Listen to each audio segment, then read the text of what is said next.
오늘은 히스기야 왕을 보는데요. 히스기야 왕은 이스라엘 역사에 많은 업적을 남겼던 왕입니다.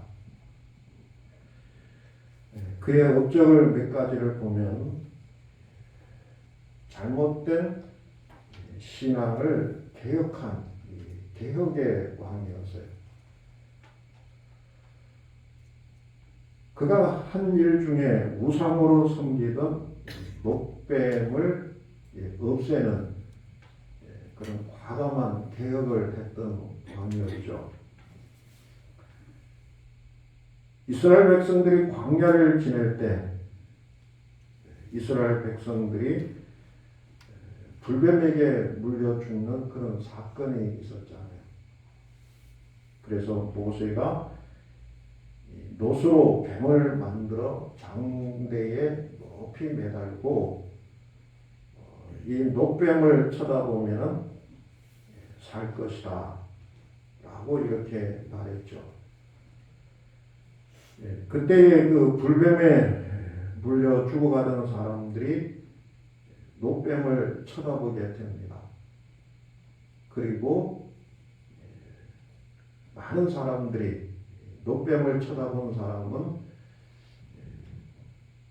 불뱀의 독으로 죽지 않고 살아났죠. 그런데 문제는 수백 년이 지난 후에도 그 녹뱀을 버리지 않고 계속해서 보관을 해왔다는 것이에요. 그래서 당시 백성들은 인생에 어려운 문제가 찾아오고 또 몸에 병이 들면은 그 녹뱀을 쳐다봤어요. 녹뱀이 자신들을 병으로부터 인생의 어려움으로부터 고쳐줄 것이다, 해결해 줄 것이다 라고 그런 생각을 한 겁니다. 우리가 흔히 그 신주단지 모신다 그런 말 하잖아요. 이게 마치 이 녹뱀이 그런 그 역할을 한 거예요. 이게 어느덧 하나님보다는 녹뱀에 능력이 있다고 믿었고 녹뱀이 백성들에게 우상이 되고 만 겁니다. 그런데 이런 잘못된 일이 이스라엘 안에 이루어지고 있어도 어떤 왕도 녹뱀을 없애지를 못했어요. 왜냐하면 백성들에게 복받는 종교 수단이기 때문에 그걸 없애면은 백성들이 반란을 일으킬 수가 있잖아요. 그래서 백성들의 눈치를 보느라고 그걸 없애지를 못했어요.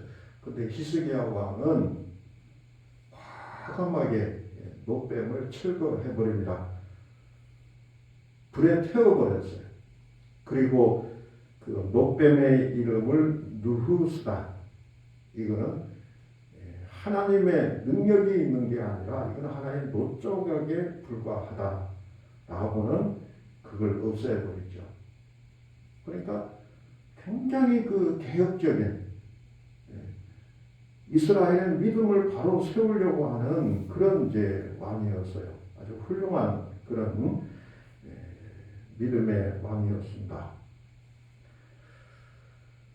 그리고 히스기야 왕은 누구보다 하나님을 철저하게 의지했던 왕이죠.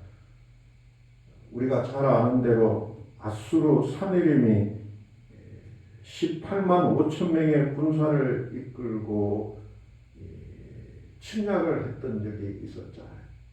18만 5천 명 어마어마한 군대를 이끌고 이스라엘을 쳐들어왔을 때 이 전쟁은 이길 수 없는 전쟁이었죠.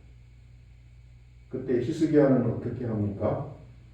먼저 이사야 선지자에게 사람을 보내서 나라를 위해서 기도해 달라 중보 기도를 부탁하고 그리고 자기 자신은 성전에 올라가서 자기가 입었던 그 왕봉을 찢어버리고 그리고 굵은 베어 이 초상 때 입는 그런 옷이 그렇게 수품을 상징하는 것이에요. 그 옷을 입고는 하나님 앞에 간절하게 기도하잖아요. 도와달라고. 기적이 일어났죠. 하나님이 천군천사를 보내서 18만 5천 명의 아수르 군대를 다 진멸시켜버리는 그런 아주 놀라운 기적이 일어납니다. 그래서 하나님을 전적으로 의지하는 그 믿음으로 인해서 이스라엘을 위기로부터 구원해낸 그런 참 믿음의 왕이었죠.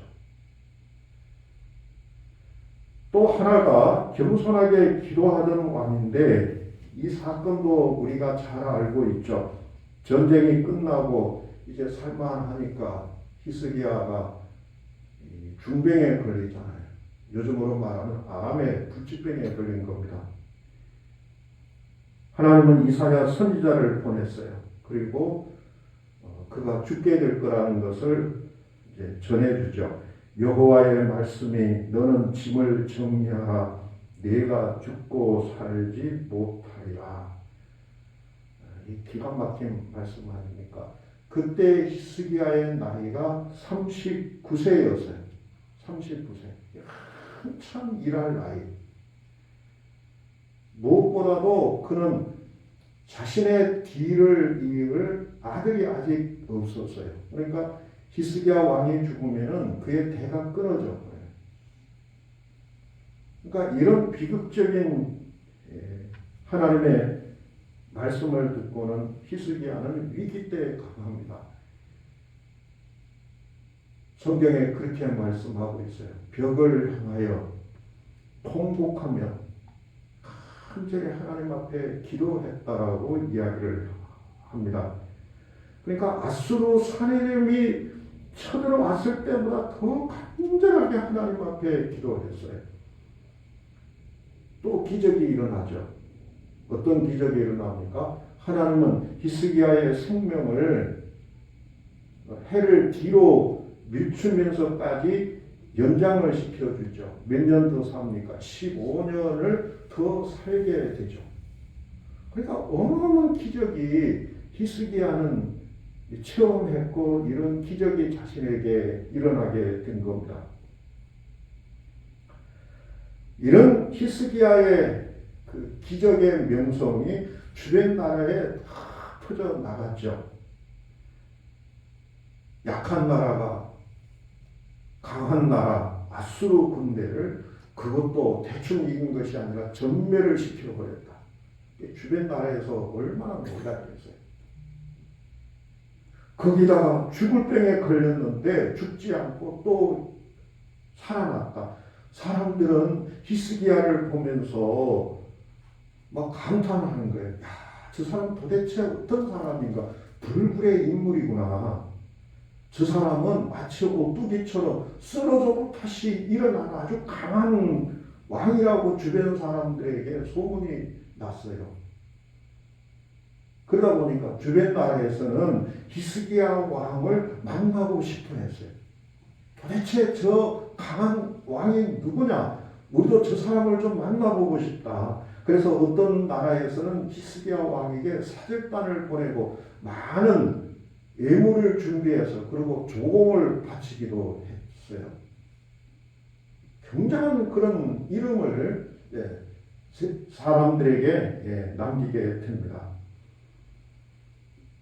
그래서 히스기야 왕 때는 솔로몬보다는 좀 못해도 상당한 부강을 만든 부강한 국방력 경제력을 이룬 그런 시대였어요.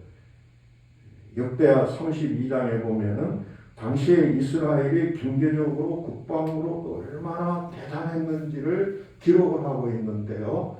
한번 제가 읽어드릴 테니까 한번 귀담아 잘 들어보시기를 바랍니다. 히스기야가 부와 영광이 지극한지라 이에 은금과 보석과 향품과 방패와 온갖 보배로운 그릇들을 위하여 창고를 세우며 곡식과 새 포도주와 기름의 산물을 위하여 창고를 세우며 온갖 짐승의 외양간을 세우며 양떼의 우리를 세우며 양떼와 많은 소떼를 위하여 성읍들을 세웠으니 이는 하나님이 그에게 재산을 심히 많이 주셨습니다. 그러니까 당시에 히스기야 왕이 누렸던, 이스라엘이 누렸던 그 부귀 영화를 우리가 짐작할 수 있잖아요. 그러니까 솔로몬 왕보다는 좀 못하지만은 당시에 경제적으로 또 국방으로 어마어마한 것을 갖추었던 왕이 히스기야 왕 때였어요. 그러나 여러분, 히스기야가 계속해서 이런 모습으로 살았으면은 얼마나 좋았겠어요. 오늘 제가 설교할 때도 실패자라고 하는 말을 안 넣겠죠.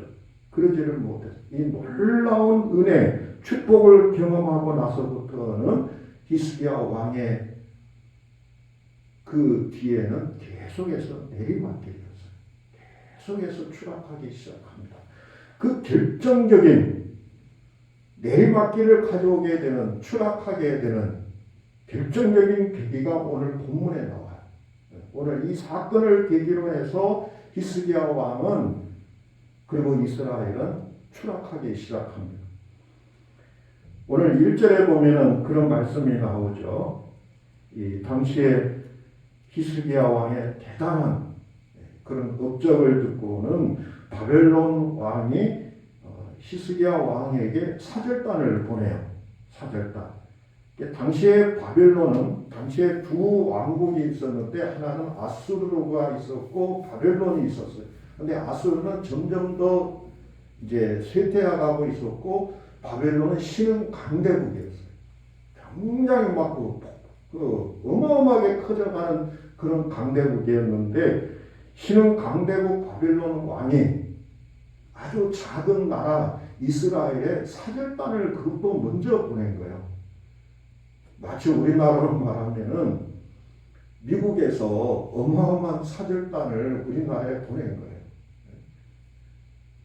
대충 우리가 그 당시에 외교적인 그런 걸 상상할 수 있지 않겠어요? 왜 보냈냐 하면은 1절에 나오죠. 히스기야 왕이 병들었다가 나았다는 소식을 듣고는 축하하기 위해서, 그리고 위로하기 위해서 보냈고, 근데 겉으로는 병이 나았으니까 축하하기 위해서 보냈지만은 가장 큰 이유는 뭐냐면은 당시에 이스라엘의 히스기야 왕이 대단한 나라로 소문이 나는데 정말로 그 대단한 소문이 진짜인가? 그걸 알고 싶었던 거예요. 진짜 이스라엘이 대단한 나라인가? 그래서 이스라엘이 가지고 있는 경제력, 국방력을 좀 더 자세히 보기 위해서 왕이 사절단을 이스라엘에 보낸 겁니다. 요즘으로 말하면 이스라엘의 정보를 얻기 위해서 이제 대규모의 사절단을 이제 보내게 된 거죠. 자, 히스기야는 바벨론에 사절단이 온다는 소식을 이제 듣게 되죠. 2절에 보니까 어떤 반응을 그가 보입니까? 두 가지를 보여요. 자, 2절 같이 한번 읽어봅시다. 히스기야가 사자들로 말미암아 기뻐하며 그들에게 보물 창고 곧 은금과 향로와 보배로운 기름과 모든 무기고에 있는 것을 다 보여주었으니 히스기야가 궁중의 소유와 전 국내의 소유를 보지 아니하는 것이 없는지라. 두 가지죠. 첫 번째는 사절단이 온다는 소식을 듣고 어떻게 합니까? 기뻐했다. 기뻐했다. 여기서 기뻐했다는 말은 으쓱한 겁니다. 으쓱해. 강대국의 사절단이 자기 나라로 이렇게 방문한 거예요. 그러니까 이 조그만 나라에 강대국 사절단이 오는 걸 보면서 약간의 히스기야는 어깨에 힘이 들어가요. 야, 내가 대단하긴 대단한가 보다. 응? 저렇게 강한 나라에서 나에게 사절단을 보내다니 막 기분이 굉장히 막 업이 된 거예요. 두 번째는 이런 사절단들에게 그가 한 것이 뭡니까? 보물창고와 무기고를 열어서 보여주고 자랑을 합니다. 자랑을 했어요. 여러분, 보물창고라고 하는 것은 자기의 경제력을 자랑한 거예요. 바벨론 사신들에게 우리나라가 이만큼 잘 살고 있다. 요즘으로 말하면 한국 은행을 보여주면서 지하에 있는 금덩어리 막 그런 것들을 돈을 싹 보여주면서 우리나라 달러가 얼마나 많은 줄 아느냐. 자, 봐라. 그리고 또 무기고를 열어서 자랑을 했다 그러죠. 이 국방력을 또 자랑한 거예요. 아마 그랬던 것 같아요. 요즘 같으면은 곳곳에 요새 보여주면서 봐라. 여기 뭐 미사일이 얼마 있고 얼마 있고. 그냥 사절단에게 이 보여주면 됩니까? 안 됩니까? 이건 큰일 나는 거예요. 그런데 아주 그냥 자세하게 그걸 보여준 거예요. 자랑을 한 거예요. 우리나라는 이만큼 대단한 나라다. 봐라. 힘 있는 나라다. 당신이 소문을 듣고 왔을 텐데 이만큼 우리나라는 이런 힘을 갖고 있는 나라다 하면서 이 자랑을 이제 이렇게 막 한 거죠. 왜 이렇게 히스기야는 보물창고를 열고 또 무기고를 열어서 바벨론 사절단들에게 자랑을 했을까? 그 이유를 역대하 32장에서는 이렇게 이야기를 합니다. 보세요. 히스기야가 마음이 교만하여 그 받은 은혜를 보답하지 아니함으로. 뭐 때문이었다고요? 교만 때문이다. 교만 때문에 이렇게 자랑을 했다는 거예요. 여러분, 교만과 자랑은 같은 말이에요. 별개인 것 같아도 같은 말이죠. 교만하면은 뭐 하고 싶어요? 자꾸 자랑하고 싶어요. 또 자랑을 많이 하는 사람은 그 마음속에는 교만이 도사리고 있어요. 다시 이야기합니다. 교만하면 자랑하고 싶고 자랑하는 사람은 그 마음에 교만이 들어있기 때문이라는 거예요. 여러분, 자랑에는 두 가지가 있죠. 하나는 자기 자랑이 있는가 하면 반대로 신앙적으로는 하나님을 자랑하는 게 있어요. 자기 자랑이 뭡니까? 자기를 끊임없이 사람들에게 드러내는 거죠. 나는 이런 사람이다, 이런 사람이다. 반대로 하나님 자랑은 누구를 드러냅니까? 하나님을 드러내요. 하나님을 자랑해요. 그런데 히스기야 왕은 하나님을 드러낼 그 시간에 누구를 드러내? 자기 자신을 드러내는 거예요. 내가 그동안 해온 것이 바로 이것이다. 어떻냐? 자기가 가지고 있는 업적들을 바벨론 사신들에게 드러내는 거예요. 자랑하는 거예요. 바로 이것이 하나님이 보실 때는 교만이었던 거예요.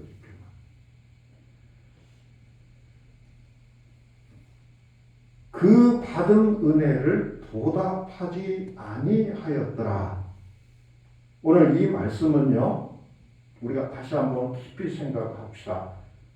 여러분, 하나님께 받은 은혜를 우리가 보답하는 것이 어떤 거라고 생각합니까? 우리는 보답한다 그러면은 엄청난 것들을 생각해요. 뭐 돈을 드리고 시간을 드리고 내가 어떤 막 헌신을 하고. 근데 여러분, 우리가 이런 것도 물론 하나님의 은혜에 보답하는 거지만은 하나님이 온 우주의 주인이신데 우리가 물질을 드린들 여러분 얼마나 되겠어요? 그렇지 않습니까? 우리가 억을 드린다고 합시다. 나는 굉장히 많을지 모르지만은 온 우주의 창조주 되신 하나님 앞에는 억이라고 하는 것이 커요, 작아요? 아무것도 아니에요. 아무것도 아니에요. 은혜에 보답하는 건 뭐냐면은 하나님을 뭐 하는 겁니까? 끊임없이 자랑하는 거예요. 뭘 드리는 것이 아니고 하나님의 은혜에 보답한다는 말은 하나님을 자랑하는 겁니다. 하나님을 드러내는 겁니다. 나를 드러내지 않고 하나님이 하셨습니다. 내가 잘한 것이 아니라 모든 것은 하나님의 도움이었습니다. 내가 아수르 군대를 이길 수 있었던 것은 내 작전이 좋아서 내 군사력 때문이 아니라 하나님께서 도와주셔서 내가 이 전쟁에서 승리한 거지. 내가 죽을 병에 걸렸을 때에 하나님의 은혜가 아니었으면 나는 죽었을 텐데 하나님이 내 병을 고쳐 주었습니다. 주어가 항상 누가 돼야 돼요? 하나님. 이게 바로 겸손이고 자기를 낮추는 거죠. 하나님을 자랑하는 거죠. 이것이 바로 하나님의 은혜에 보답하는 것이죠. 주어가 항상 하나님. 바울이 3차 전도행을 마치고 이제 돌아오죠. 예루살렘 교회에 돌아가서 3차 전도여행을 한 것에 대한 선교 보고를 합니다. 그가 교회 앞에 이렇게 이야기를 해요. 보세요. 하나님이 자기 사역을 통해 이방 가운데서 하신 일을 낱낱이 말하니. 주어가 누구예요? 주어가 누구죠? 하나님. 하나님이 자기가 했다고 말하지 않고 하나님이 자기 사역을 통하여 3차 전도여행의 그 많은 일들을 하게 만들었습니다. 하나님이 주었어요. 자기를 드러내지 않고 하나님을 드러냅니다. 하나님을 자랑합니다. 이것이 바로 신앙 간증이에요. 어떤 사람들은 교회에 와서 간증하라고 그러면 전부 다 자기 자랑. 뭐 했다 뭐야. 그건 간증이 아니에요.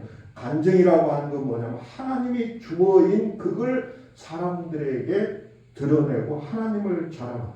그때 바울이 선교 보고를 하니까 그 말을 듣고는 어떤 반응을 보인 줄 아세요? 예루살렘 교회 사람들은 하나님께 영광을 돌렸다. 만일에 바울이 자기 업적을 자랑했으면 사람들은 떠나버렸을 거예요. 그런데 하나님을 드러내니까 사람들은 하나님 앞에 영광을 돌립니다. 그리고 모두가 하나님을 기뻐합니다. 오늘 히스기야가 보였던 가장 큰 실수는 뭐냐? 인생의 주어가 누구였다고요? 자기 자신이었어요. 자기 자신. 하나님을 자랑할 시간에 자기가 병 고친 것처럼 착각했고 자기가 이긴 것처럼 착각했고 결국은 이것이 그의 인생의 내리막길이 되고 만 겁니다. 오늘 히스기야가 바벨론 사신들에게 자랑한 이것은요, 훗날 이스라엘에 엄청난 재앙을 가져와요. 우리가 잘 아는 대로 이스라엘이 바벨론에 의해서 멸망을 당하잖아요. 바벨론이 이스라엘을 침략하도록 원인을 제공했던 사건이 바로 오늘이었어요. 오늘. 바벨론 사신들이 자기 조국에 돌아가서 고국에 돌아서 왕에게 보고했겠죠. 뭘 보고했겠습니까? 우리가 가봤더니 이스라엘은 진짜 참고마라 금이 가득가득합니다. 성전에 가봤더니 성전에 금이 다닥다닥 붙었습니다. 막 그걸 왕에게 보고를 했겠죠. 그러니까 바벨론 왕이 그 소식을 듣고 어떻게 했을까요? 그러면 우리가 이스라엘을 침략하자. 가서 히스기야가 자랑했던 그 모든 보물을 빼앗아오려. 그래서 바벨론이 이스라엘을 침략하게 된 거예요. 가장 큰 원인이 바로 여기에 있었어요. 오늘 6절에 보면은 하나님은 네가 자랑한 것이 훗날 바벨론에 의해서 빼앗기게 될 거라고 예언을 합니다. 같이 한번 읽어봅시다. 6절. 보라, 날이 이르리니 내 집에 있는 모든 소유와 내 조상들이 오늘까지 쌓아둔 것이 모두 바벨론으로 옮긴 바 되고 남을 것이 없으리라. 여호와의 날이니라. 얼마나 무섭습니까?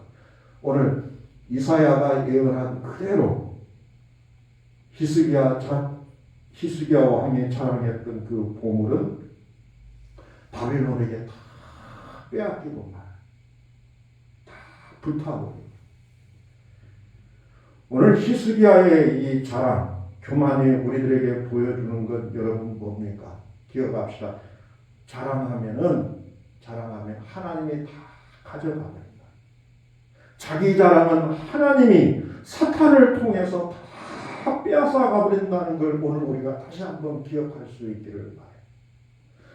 물질도 자녀 문제도 심지어는 내 건강까지도 자랑하면 안 돼. 옛날 어느 대기업의 회장이 그랬죠. 자기는 120세까지 살 것이다. 아니잖아요. 하나님은 80세에 그의 생명을 거두어 가고요. 하나님이 건강 주셔야 되지. 내가 여러분 열심히 운동한다고 건강이 챙겨집니까? 이번에 어느 여배우 그런 사건을 보면서 그분이 운동하지 않았겠어요. 얼마나 몸 관리를 했겠어요. 그러나 안 되잖아요. 자랑하면 안 됩니다. 어느 인터넷에 보니까 그런 이야기가 있어요. 어느 남자가 자기가 여자친구가 너무 예쁘고 잘 나가니까 자랑을 막 친구들에게 했나 봐요. 어떻게 된 줄 아세요? 다른 남자친구가 그 애인을 낚아채버렸대.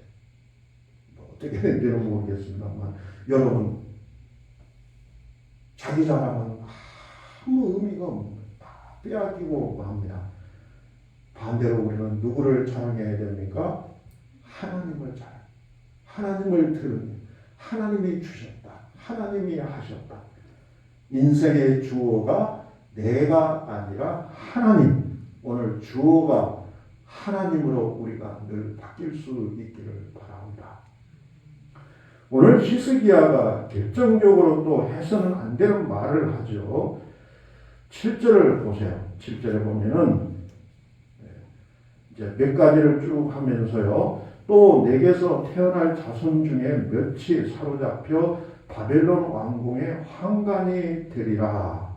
그러니까 첫 번째는 내가 자랑한 보물들을 다 빼앗기게 될 것이고, 두 번째는 왕손 중에 이제 바벨론에 의해서 나라가 망하게 되면은 내 후손 중에는 바벨론 왕궁으로 잡혀가서 환관, 그러니까 내시가 될 것이라고 예언을 합니다. 그러니까 아주 비극적인 예언이죠. 나라가 망하고 자식들이 후손들이 내시가 될 거라고 하는 거. 여러분 이런 말을 전해 들으면은 부모된 입장에서 우리 히스기야 왕은 어떤 말을 해야 될까요? 여러분 이런 엄청난 비극적인 예언을 들으면 어떤 반응을 보여야 됩니까? 통곡을 해야 되잖아요. 자기가 살려달라고 할 때는 통곡을 했잖아요. 하나님 앞에 자기가 잘못한 것에 대해서 회개를 해야 되잖아요. 그리고 하나님의 진노를 돌이키기 위해서 무엇보다도 하나님 앞에 매달려야 되잖아요. 모세가 그랬잖아요. 모세는 어떻게 했습니까? 이스라엘 백성을 하나님이 멸하신다고 하니까 자기 생명을 담보로 걸자. 하나님 나를 죽이시고 나를 지옥에 보내시고 내 백성을 다 구원해 주시기를 원합니다. 그때 하나님은 모세의 기도를 들으시고 진노를 거두어 가시잖아요. 그런데 오늘 히스기야는 8절에 어떻게 이야기를 하고 있죠? 8절 같이 읽도록 합시다. 히스기야가 이사야에게 이르되 당신이 이른 바 여호와의 말씀이 좋소이다 하고 또 이르되 내 생전에 평안과 견고함이 있으리로다. 하나님의 말씀이 좋습니다. 이걸 다른 말로 바꾸면 아멘 그럽니다. 여러분 아멘 하면 됩니까 안 됩니까? 이런 정신 빠진 사람이 어디 있어요? 자식들이 망한다, 죽는다, 내시가 될 거라고 이야기하는데 아멘. 어떻게 그런 말을 할 수가 있습니까? 그 다음에 하는 말이 뭐예요? 내 생전에는 평안과 견고함이 있으리로다. 이 말은 뭐예요? 후손이야 어떻게 되든 말든 내 생전에 평안만 있으면 됩니다. 후손이야 지옥 가든 말든 나만 잘 먹고 잘 살면 됩니다. 얼마나 이기적입니까? 그러니까 히스기야 왕은 굉장한 업적도 있지만 상당히 이기적인 마음이 강했어요. 자기 목숨을 살려달라고 할 때는 통곡을 하지만 자식들 미래에 대해서는 후손들에 대해서는 통곡이 없어요. 아멘. 좋습니다. 그저 내 생전에만 잘 먹고 살면 그걸로 끝납니다. 그냥 그걸로 끝내고 오늘 여러분 마무리합니다. 오늘 나의 좋은 믿음이 후손들에게 전수되고 나의 좋은 믿음으로 인해서 후손들이 복을 받는 그런 이 믿음의 가정들이 다 될 수 있기를 바랍니다. 만에 하나 오늘 우리가 좀 잘못된 길로 나갔을 때 나의 잘못으로 인해서 후손들에게 어려움이 온다면 우리는 그 일을 멈추고 하나님 그냥 내가 잘못했나이다. 내 대해서 모든 것 끝내시고 자손들에게는 하나님께서 은혜를 베풀어 주시옵소서. 이런 간절한 기도가 오늘 이 가정의 달에 우리 모두에게 다 있기를 바랍니다.